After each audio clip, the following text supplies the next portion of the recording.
What's up YouTube, CT Edison Retro Hub here coming at you with a video. Our first video as a matter of fact. I'm excited to start this channel and bring some dope retro Yu-Gi-Oh content to you guys.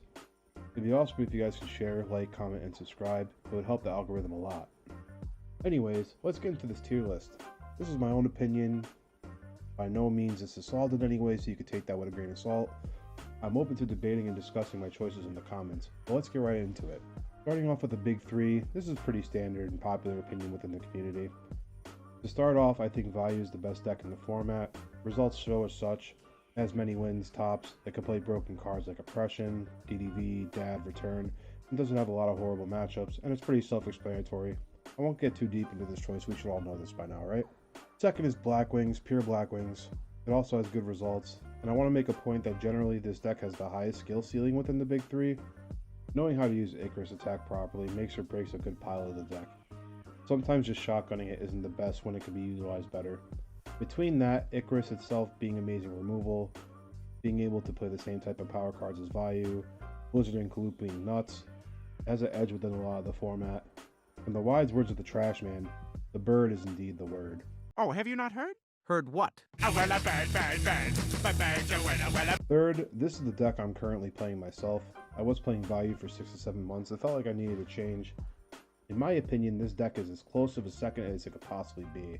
I wanted to put Hero Frogs in second so bad, but I know that Black Wings as a deck has a slight edge over Hero Frogs. In my opinion, this is the most consistent of the big three, of doing what the deck is supposed to do. There's also not one side card that completely blows out the deck.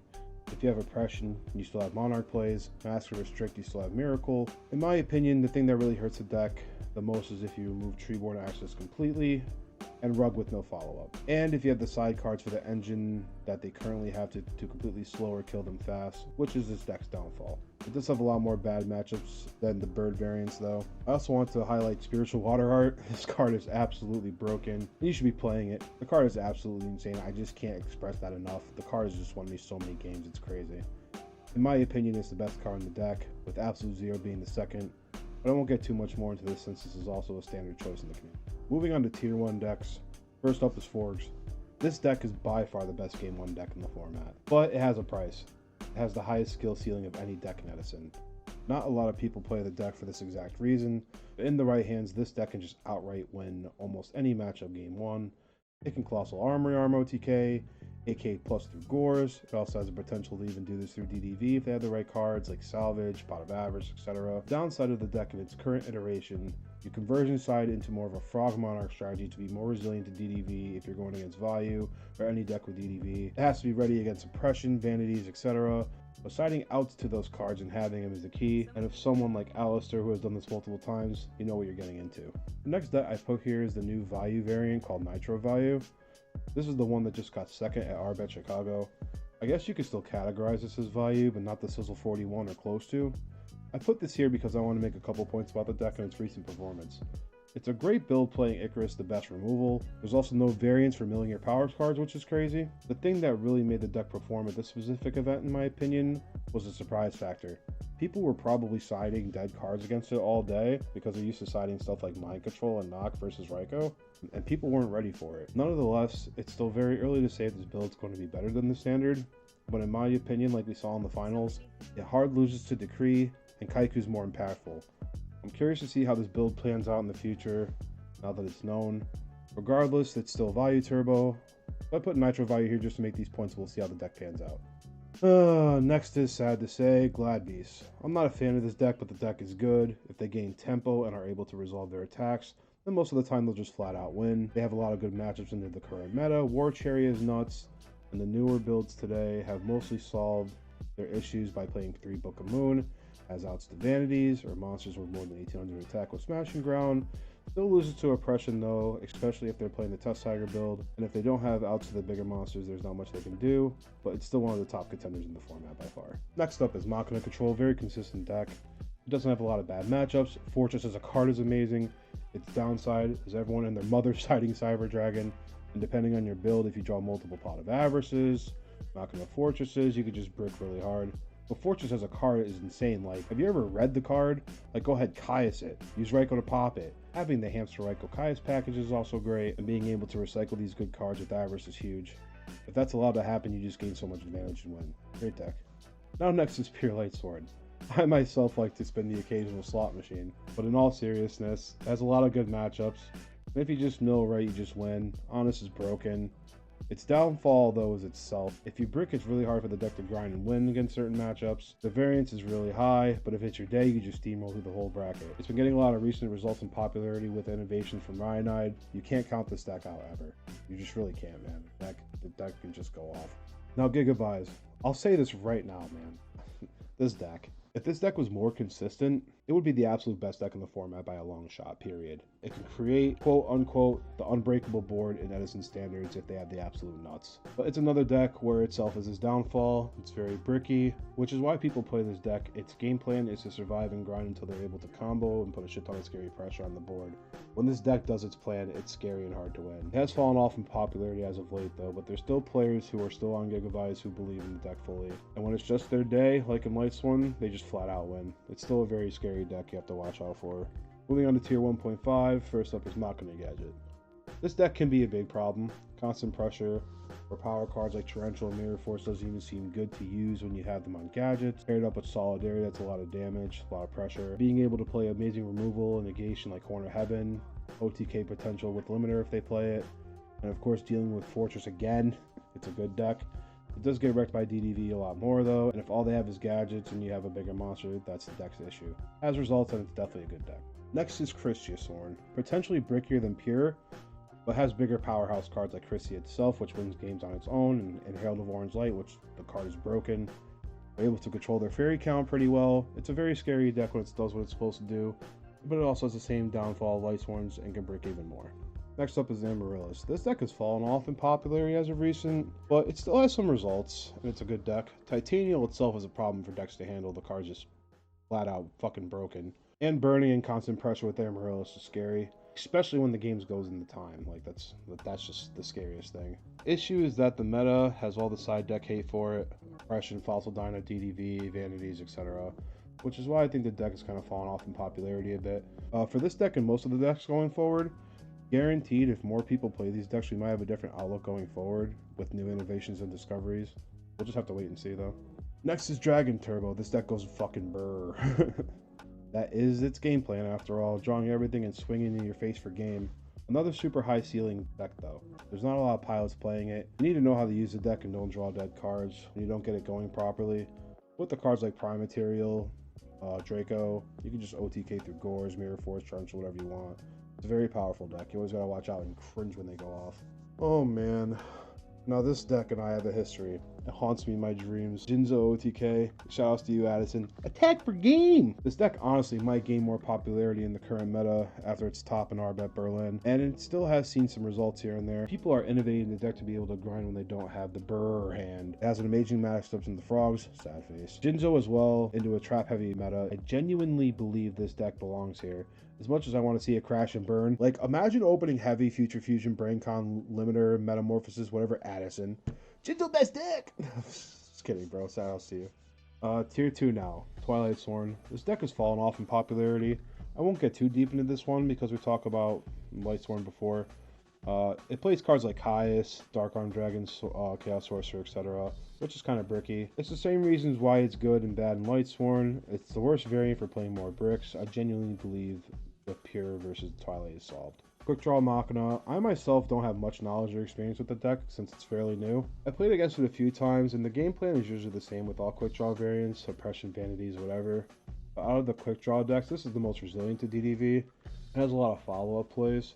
I played a pilot of the deck and he's a great player. I'm curious to see more people pick up the deck and it become more popular in the meta. Fortress is obviously Fortress, it's a fucking problem. And on top of that, it's mixed in with a floater like Drill Warrior, which the card's not against a lot of the meta. Offering Frogs now. I played against the innovator of this deck last week in a monthly. He's a really cool guy, amazing player, shoutouts to you. I think he's like the only person playing the deck literally, unfortunately, so there's not much data to go off of. But these are my personal thoughts about the deck. It had the surprise factor when it topped the Midwest Edison Clash. When Ultimate Offering sticks and they have Junk Synchron, it's pretty much fours and you're dead. Its issue is DDV, Special Summon Floodgates, etc. But being able to play Sphere of Chaos is crazy, Allure of Darkness.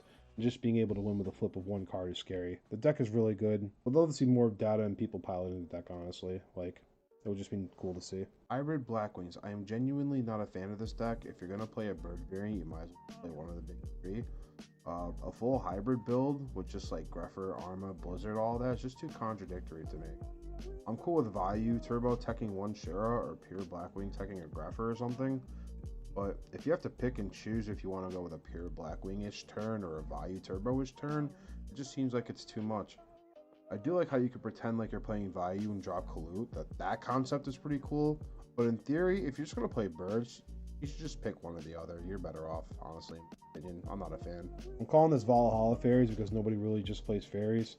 The deck is scary, man. But its downfall is that it could brick pretty bad and just play Recruiter Stall to get your Christie on the field or Valhalla, but still. This deck can do some neat tricks and tech some crazy ass cards. At that same monthly I was talking about, this deck got second in a 45-person field. I played him and lost round 2. Oh man, that game. Games 1 and 3 just opened Valhalla Christia and that was too strong. Plus Decree was GG. When this deck does what it's supposed to do, it's fucking scary, dude. I heard about a play this guy did and it was absolutely disgusting. Azura Priest, if you don't know what that card does, it's from Go format mainly. It's a light fairy / spirit monster, so you can use Honest and attack every single monster on your opponent's side of the board, like hello? That's not what he did though. He summoned Azura Priest and attacked something, and then went main phase 2. He creature swapped a bigger monster, then activated Legacy of Yadagara to the draw trap, and then summoned Pot of Greed. And then he was able to bounce the Azura Priest back to his hand. That is absolutely fucking disgusting. I'd love to see more people play the deck and innovate crazy strategies like that. Dragon Control, Flip Dragons, or whatever you want to call it. Deck has some results. In YCS Providence, it did go undefeated in Swiss and made top 8. I believe this deck is really good. It grinds well, creates constant pressure, still plays Prime Material, Kokimaru. I'd love to see more people play the deck, honestly. Check out that Providence list, it's pretty sick. I'm categorizing this as all Diva Hero variants, Hero Stun, whatever.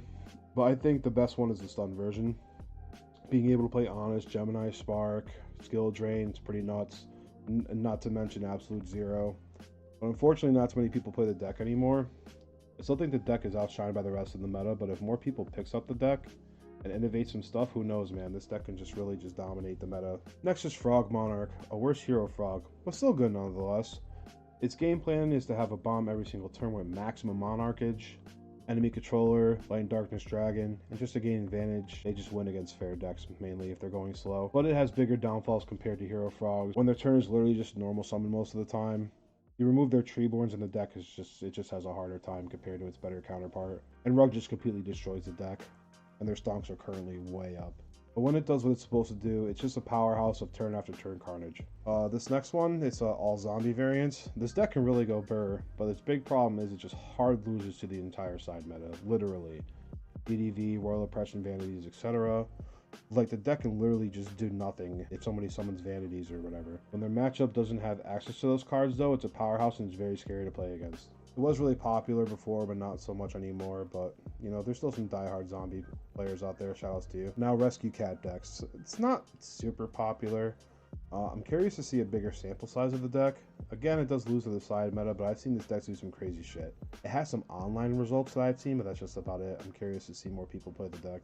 I'm gonna get so much hate for this, but I don't give a fuck. This is my tier list, and I have a right to be biased, motherfucker. Volcanic Black Garden. Now this deck, let me tell you. This deck got second at YCS Providence. He's a friend of mine from Connecticut. Shoutouts to you, Barcode. Let's go, CT. Man, I was there in person, and it was such a treat to watch.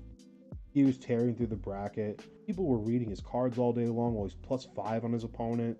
It was such a sight to see. But I am going to be honest, though. It was a surprise factor that probably took it. I would love to see him travel to more tournaments to see if he can pull it off again, because no one else is playing the deck as far as I know. The deck just grinds so much advantage and controls the board completely and just wins. I definitely recommend checking out the YouTube content for his run. It's a treat. I'll put it in the comments down below. It's so sick. Tier 3 I won't get too much in depth in, but Fish OTK, it's good, but many of the frog variants are just infinitely better. Just gets destroyed by the side meta. Not too much else to say, honestly. X Sabers, this deck could be higher if more people played it, I think. But there's just so many better decks out there, honestly. But shout out to the diehard X Saber fans. I see you out there, though. Ancient Gear, Machina Gear. Most decks are playing it with Fortress and such, but there's just better variants out there.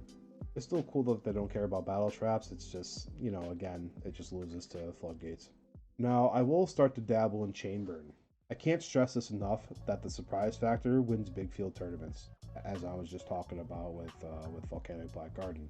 Mark my words, if someone takes chain burn to a big event, gets some bracket luck, and they're a good player, I think they can really go far on top. Hear me out. There's not too many decks siding Decree or even Trapstone anymore, which is used for the deck. If it's built correctly for the meta, as much as I personally hate the deck, I think it can go far in an event nonetheless. It's still kind of a last luster deck though, not gonna lie. Gravekeepers. I really want to see more people play this deck and see what heights it can go to. In theory, the deck is great into the meta, and Royal Tribute's insane. I truly believe it could be higher, but there's not enough data out there, people playing the deck. I think they just gave up on it, honestly. And looking at all the other decks above it, it's just, it makes sense. I'm assuming this picture is supposed to be Norales value. The deck's okay, but Crow goes crazy against it as well as the rest of the meta, and it's bricky as fuck. Flamevel. I wish I could put this deck higher. Rekindling is such a broken card in theory. But again, into the format, it just loses. Quick Draw Plants, the OG Edison Tier 1 deck. My, how times have changed. It just auto loses to DDV and Floodgates. There's nobody really playing the deck anymore for that reason. And yeah, the deck's just a big L. Quick Draw Volcanic, it's even worse than the DDV. I'm not going to go too deep in this one. I was just talking about it. Six Samurai. I like that this deck can play D-Fissure, which is good into the meta. It's definitely a good control/stun deck. But being too reliant on gateway draw card spell to do anything, it's meh. F tier, I guess. Well, I guess Lightsworn 60 cards is a thing. Lamau. I'm not even gonna go into that one. It's just no fucking point. Just get the fuck out of here. Dark Calling just loses to the whole meta. Alien deck is a meme. GG. That's pretty much all I'm gonna say about F tier. And all these other decks I'm genuinely unsure about, or the variant in the tier list that was included is not really a deck to me. Like Frogburn or Diva Frog. Like, you know, there's frog players out there who put Diva in their Hero Frog deck, so whatever. Well, that's my tier list, and I hope you enjoyed the video.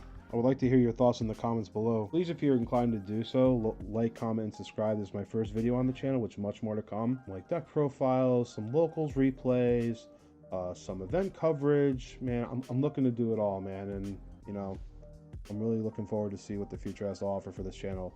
But thank you guys for watching, man. I appreciate it. I'm out. Peace.